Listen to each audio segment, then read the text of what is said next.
നമസ്കാരം, എല്ലാവർക്കും ആമീസ് ഫുഡ് കോർട്ടിലേക്ക് സ്വാഗതം. ഇന്ന് ഞാൻ അരിപ്പായസമാണ് ഉണ്ടാക്കുന്നത്.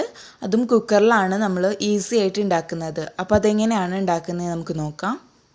അപ്പോൾ നമുക്ക് അരിപ്പായസത്തിലേക്ക് വേണ്ടിയിട്ട് ആദ്യം തന്നെ ശർക്കര ഉരുക്കിയെടുക്കാം. ഞാനൊരു 7 ക്യൂബ് ശർക്കരയാണ് എടുത്തിരിക്കുന്നത്.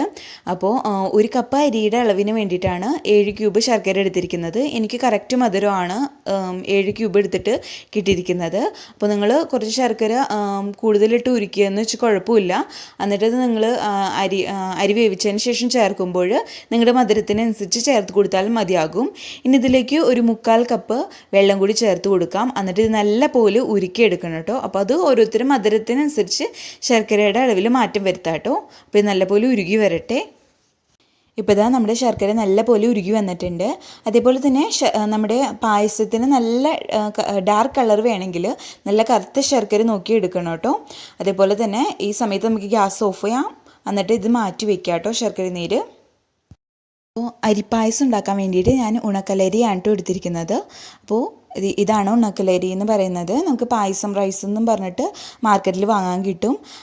ഇനി ഇത് അഥവാ നിങ്ങൾക്ക് ഉണക്കലരി കിട്ടിയില്ലെങ്കിൽ പച്ചരി വെച്ചിട്ടും ചെയ്യാം കേട്ടോ. കുറച്ചും കൂടി ടേസ്റ്റ് ഉണക്കലരി വെച്ച് ചെയ്യുമ്പോഴാണ്. അപ്പോൾ ഞാനിത് അരി നല്ല പോലെ വാഷ് ചെയ്തതിന് ശേഷം ഒരു 15 മിനിറ്റ് നേരത്തേക്ക് വെള്ളത്തിൽ കുതിർത്ത് വെച്ചിരുന്നതാണ്. എന്നിട്ട് നല്ലപോലെ വാല വെച്ചെടുത്തതാണ് കേട്ടോ. 250 ml കപ്പിൽ 1 കപ്പ് അരിയാണ് കേട്ടോ എടുത്തിരിക്കുന്നത്. ഇനി ഇത് നമുക്ക് വേവിച്ചെടുക്കാം. അപ്പോൾ ഇന്ന് കുക്കറിൽ ആണ് അരിപ്പായസം റെഡിയാക്കുന്നത്. അപ്പോൾ കുക്കറിലേക്ക് നമ്മുടെ അരി ഇട്ട് കൊടുക്കാം. ഇനി ഇതിലേക്ക് ആവശ്യത്തിനുള്ള വെള്ളം കൂടി ചേർത്ത് കൊടുക്കുക. ഞാനിപ്പോൾ ഒരു 3 കപ്പ് വെള്ളമാണ് ഇതിലേക്ക് ചേർത്ത് കൊടുക്കുന്നത്. അതായത് നമ്മൾ അരി അളന്നത് ഏത് കപ്പിലാണോ ആ ഒരു കപ്പിൽ തന്നെ നമ്മൾ വെള്ളം അളന്നൊഴിക്കാൻ ശ്രദ്ധിക്കുക കേട്ടോ. അപ്പോൾ 1 കപ്പ് അരിക്ക് 3 കപ്പ് വെള്ളം ചേർത്ത് കൊടുത്തിട്ടുണ്ട്. ഇനി ഇത് നമുക്ക് മൂടി വെച്ചിട്ട് മീഡിയം ഫ്ലെയിമിൽ വെച്ചിട്ട് 2 വിസിലടിക്കുക. അപ്പോൾ നമുക്ക് കറക്റ്റ് വേവിന് നമുക്ക് കിട്ടും കേട്ടോ. അപ്പോൾ നമുക്ക് മൂടി വയ്ക്കാം. അപ്പോൾ ഒരു മീഡിയം ഫ്ലെയിമിൽ വെച്ചിട്ട് 2 വിസിലാവുമ്പോൾ നമുക്ക് ഗ്യാസ് ഓഫ് ചെയ്യാം. അത് കഴിഞ്ഞിട്ട് ഫുൾ പ്രഷർ പോയതിന് ശേഷം നമുക്ക് ഓപ്പൺ ചെയ്യാം കേട്ടോ. അപ്പോൾ ഇത് വെന്ത് വരട്ടെ. ഇപ്പോൾ ഇതാ ഞാൻ 2 വിസിൽ വന്നതിന് ശേഷം ഗ്യാസ് ഓഫ് ചെയ്തിട്ട് അതിൻ്റെ ഫുൾ പ്രഷർ പോയതിന് ശേഷം തുറന്നതാണ് കേട്ടോ. അപ്പോൾ അതേ കണ്ടില്ലേ, നല്ല പോലെ നമ്മുടെ അരിയൊക്കെ വെന്ത് കിട്ടിയിട്ടുണ്ട്. അതിലെ വെള്ളമൊക്കെ നല്ല പോലെ വറ്റി വന്നിട്ടുണ്ട് കേട്ടോ. അപ്പോൾ അതേ അടിയിലൊന്നും പിടിച്ചിട്ടില്ല. കറക്റ്റ് വെള്ളമാണ് നമ്മൾ ചേർത്ത് കൊടുത്തിരുന്നത്. അതുകൊണ്ട് തന്നെ നല്ല പോലെ വെന്തും കിട്ടിയിട്ടുണ്ട്. കണ്ടില്ലേ, അരി നമ്മൾ ഇങ്ങനെ തൊട്ട് നോക്കുമ്പോൾ അറിയാം നല്ല പോലെ വെന്ത് കിട്ടിയിട്ടുണ്ട്. നമ്മൾ അരിപ്പായസം ഉണ്ടാക്കുമ്പോൾ അരി ഒരുപാട് വെന്തുടയാതിരിക്കാൻ ശ്രദ്ധിക്കുക. അതേപോലെ തന്നെ നല്ലപോലെ വെന്തില്ലെങ്കിലും ടേസ്റ്റ് ഉണ്ടാവില്ല. അപ്പോൾ ഒരു മീഡിയം നല്ല പോലെ വേവുകയും വേണം. അതേപോലെ തന്നെ ഒരുപാട് വെന്തുടയാതിരിക്കാനും ശ്രദ്ധിക്കുക. ഇനി ഇതിലേക്ക് നമ്മൾ നേരത്തെ ഉരുക്കി വെച്ചിരുന്ന ശർക്കര നീരുണ്ടല്ലോ, അത് ഇതിലേക്ക് ചേർത്ത് കൊടുക്കുക. അപ്പോൾ ഞാൻ പറഞ്ഞ പോലെ നിങ്ങൾ കുറച്ച് കൂടുതൽ ശർക്കര എടുത്ത് ഉരുക്കുകയാണെങ്കിൽ നിങ്ങളുടെ മധുരത്തിനനുസരിച്ച് ആദ്യം കുറച്ച് ഒഴിച്ചു കൊടുക്കുക.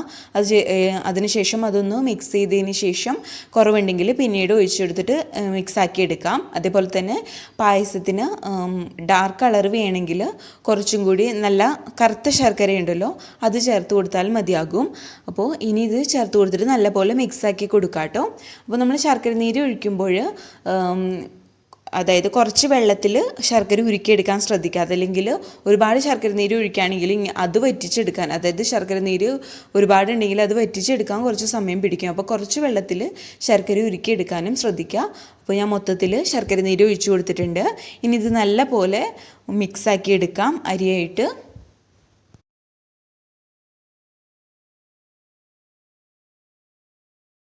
ഇപ്പോൾ ഇതാ ശർക്കര പാനും കൂടി ചേർത്ത് കൊടുത്തിട്ട് ഞാൻ നല്ല പോലെ മിക്സാക്കി എടുത്തിട്ടുണ്ട്.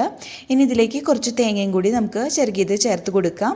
ഞാനിപ്പോൾ ഒരു 3 ടേബിൾ സ്പൂൺ തേങ്ങ ചിരകിയതാണ് കേട്ടോ ചേർത്ത് കൊടുത്തിരിക്കുന്നത്. തേങ്ങ ചിരകിയതും കൂടി ചേർത്തിട്ട് നല്ല പോലെ മിക്സാക്കി കൊടുക്കാം. അപ്പോൾ തേങ്ങയും കൂടി ചേർക്കുമ്പോൾ നമ്മുടെ പായസം കഴിക്കാൻ വേണ്ടിയിട്ട് നല്ല ടേസ്റ്റ് ആയിരിക്കും.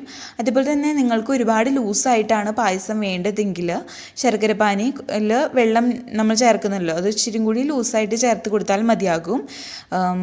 ഇനി ഇതിലേക്ക് ഒരു നുള്ള് ഉപ്പും കൂടി ചേർത്ത് കൊടുക്കുന്നുണ്ട്. നമ്മുടെ മധുരം ഒന്ന് ബാലൻസ് ചെയ്യാൻ വേണ്ടിയിട്ടാണ്. അപ്പോൾ നമ്മൾ എന്ത് മധുരം ഉണ്ടാക്കുകയാണെങ്കിലും അതിലേക്ക് ഒരു നുള്ള് ഉപ്പും കൂടി ചേർത്ത് കൊടുക്കുന്നത് നല്ലതായിരിക്കും. അപ്പോൾ ആ മധുരം ഒന്ന് ബാലൻസ് ചെയ്ത് കിട്ടും. അപ്പോൾ നമ്മൾ കറക്റ്റ് വെള്ളം, അതായത് ശർക്കരപ്പാനി കറക്റ്റ് ഒഴിച്ചെടുത്തിരിക്കുന്നത് കാരണം നമ്മളിങ്ങനെ ഒരുപാട് വറ്റിക്കേണ്ട ആവശ്യമൊന്നുമില്ല. വളരെ പെട്ടെന്ന് ഉണ്ടാക്കാൻ പറ്റുന്ന ഒരു അടിപൊളി പായസമാണ് കേട്ടോ. നമ്മൾ കുക്കറിലല്ല ഉണ്ടാക്കുന്നത്, അപ്പോൾ പെട്ടെന്ന് തന്നെ ഉണ്ടാക്കി എടുക്കാൻ പറ്റുന്നുള്ളൂ. അപ്പോൾ ഈസി ആയിട്ട് ഉണ്ടാക്കാൻ പറ്റുന്ന ഒരു അടിപൊളി അരിപ്പായസം ഇവിടെ റെഡി ആയിട്ടുണ്ട്. ഇനി ഇതിലേക്ക് നമ്മൾ കുറച്ച് ഏലക്ക പൊടിച്ചതും കൂടി ചേർത്ത് കൊടുക്കുന്നുണ്ട് കേട്ടോ. അപ്പോൾ ഇത് നല്ലപോലെ മിക്സാക്കി എടുക്കാം. കണ്ടില്ലേ? അപ്പോൾ മധുരം നോക്കാട്ടോ നിങ്ങൾ, കുറവ് മതിയവർക്ക് അതിനനുസരിച്ച് എടുക്കാം. അതല്ലെങ്കിൽ കുറച്ചും കൂടി ശർക്കര ചേർത്ത് കൊടുത്താൽ മതി നമ്മൾ പാനി ഉണ്ടാക്കുമ്പോൾ. അപ്പോൾ അതാണ് ഞാൻ പറഞ്ഞത്, കുറച്ച് കൂടുതൽ ശർക്കര ഉരുക്കി മാറ്റി വെക്കാനാണെങ്കിൽ നമുക്കിതിലേക്ക് ഒഴിച്ചിട്ട് ടേസ്റ്റിനനുസരിച്ച് ഒഴിച്ചു കൊടുക്കാമല്ലോ. അത് കഴിഞ്ഞ് ബാക്കി വന്നതിന് ശേഷം നല്ലപോലെ ചൂടാറിയതിന് ശേഷം ഒരു ടിന്നിലാക്കിയിട്ട് ഫ്രിഡ്ജിൽ സൂക്ഷിക്കുകയാണെങ്കിൽ അത് പിന്നീട് നമുക്ക് യൂസ് ചെയ്യാവുന്നതേ ഉള്ളൂ. ഇനി ഇതിലേക്ക് ഞാൻ കുറച്ച് ഏലക്ക പൊടിച്ചതും കൂടി ചേർക്കുന്നുണ്ട്. ഒരു നല്ലൊരു മണവും അതേപോലെ തന്നെ ടേസ്റ്റ് ആയിരിക്കും. അതേപോലെ തന്നെ 1 ടീസ്പൂൺ നെയ്യും കൂടി ഇതിലേക്ക് ചേർത്ത് കൊടുക്കുന്നുണ്ട് കേട്ടോ. എന്നിട്ട് നല്ല പോലെ മിക്സാക്കി കൊടുക്കുക. അപ്പോൾ ഞാനൊരു 1/2 ടീസ്പൂൺ ഏലക്ക പൊടിച്ചതാണ് കേട്ടോ ചേർത്ത് കൊടുത്തിരിക്കുന്നത്. അതല്ലെങ്കിൽ നിങ്ങൾക്ക് ജസ്റ്റ് ഒന്ന് ചതച്ചിട്ടാലും മതിയാക്കും. ഏലക്ക ജസ്റ്റ് കല്ലുമ്മ വെച്ച് ചതച്ചിട്ട് ഇതിലിട്ട് കൊടുത്താലും മതിയാകും കേട്ടോ. അപ്പോൾ അതും കൂടി ചേർത്തിട്ട് നല്ല പോലെ മിക്സാക്കി എടുക്കാം. അപ്പോൾ ഇത്രയേ ഉള്ളൂ നമ്മുടെ ടേസ്റ്റി ആയിട്ടുള്ള ഈസി ആയിട്ട് ഉണ്ടാക്കാൻ പറ്റുന്ന, കുക്കറിൽ ഈസി ആയിട്ട് ഉണ്ടാക്കാൻ പറ്റുന്ന അരിപ്പായസം ഇവിടെ റെഡി ആയിട്ടുണ്ട്. അപ്പോൾ എല്ലാവർക്കും ഈ വീഡിയോ ഇഷ്ടപ്പെട്ടെന്ന് വിചാരിക്കുന്നു. അപ്പോൾ എല്ലാവരും ഇത് ട്രൈ ചെയ്ത് നോക്കുക. കണ്ടില്ലേ, പെട്ടെന്ന് തന്നെ ഉണ്ടാക്കിയെടുക്കാം. അപ്പോൾ ഈ സമയം ഇത്രയും മതി, നമുക്കിങ്ങനെ അധികം കുറുക്കിയെടുക്കാനൊന്നുമില്ല. അപ്പോൾ ഈ സമയത്ത് നമുക്ക് ഗ്യാസ് ഓഫ് ചെയ്യാം. അപ്പോൾ വീഡിയോ ഇഷ്ടപ്പെട്ടാൽ ലൈക്ക് ചെയ്യുക, അതേപോലെ ഫ്രണ്ട്സും റിലേറ്റീവ്സും ഒക്കെ ആയിട്ടൊന്ന് ഷെയർ ചെയ്യുക. അപ്പോൾ വീഡിയോ ആദ്യമായിട്ട് കാണുന്നവരാരെങ്കിലും ഉണ്ടെങ്കിൽ ചാനലൊന്ന് സബ്സ്ക്രൈബ് ചെയ്യുക, അതേപോലെ സപ്പോർട്ട് ചെയ്യണേ. അപ്പോൾ അടുത്ത അടിപൊളി വീഡിയോ ആയിട്ട് വരുന്നവരേക്കും ബൈ. താങ്ക്